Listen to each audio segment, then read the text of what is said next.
Hi అండి అందరికీ. ఒక మంచి వీడియోతో మీ ముందుకొచ్చానండి. ఏంటంటే మనము కొబ్బరికాయ అనేది దేవుడికి కొడతాం కదండీ! అప్పుడు ఇలా కొబ్బరివి ఉంటాయి కదండీ! అవి తొందరగా బయట పెట్టినా, ఫ్రిడ్జ్‌లో పెట్టినా జిగురు వచ్చేస్తా ఉంటాయి కదండీ! జిగురు ఇట్లా బంకలాగా ఉంటుంది. అలా రాకుండా ఉండాలంటే ఈ చిన్న టిప్ ఫాలో అవ్వండి.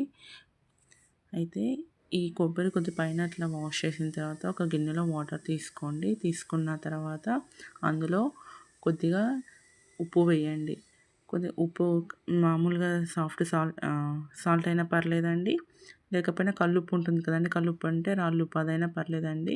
వేసిన తర్వాత అందులో ఒక 5 మినిట్స్ ఈ కొబ్బరిని చిప్పలు ఉంటాయి కదా! వాటిని నానబెట్టాలండి. నానబెట్టిన తర్వాత వాటిని 5 మినిట్స్ తర్వాత కొద్దిగా అంత మనం క్లీన్ చేసుకోవడానికి ఈజీగా ఉంటుందండి. అలా క్లీన్ చేసేసుకున్న తర్వాత వాటిని ఒక పొడి క్లాత్ ఉంటుంది కదండీ!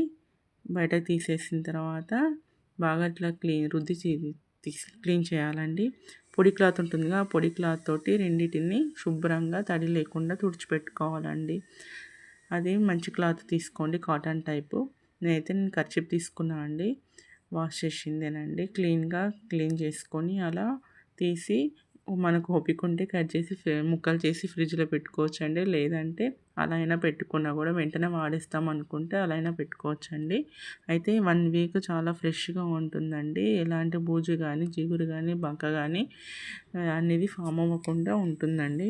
ఈ టిప్ మీకు నచ్చినట్లయితే లైక్, షేర్ అండ్ సబ్స్క్రైబ్ చేసుకోండి. మీరు ఇచ్చే చిన్న కామెంట్ నాకు చాలా సపోర్ట్ చేస్తుందండి. థ్యాంక్ యూ సో మచ్ అండి. ఈ వీడియో మీకు నచ్చినట్లయితే bye bye. Thank you so much.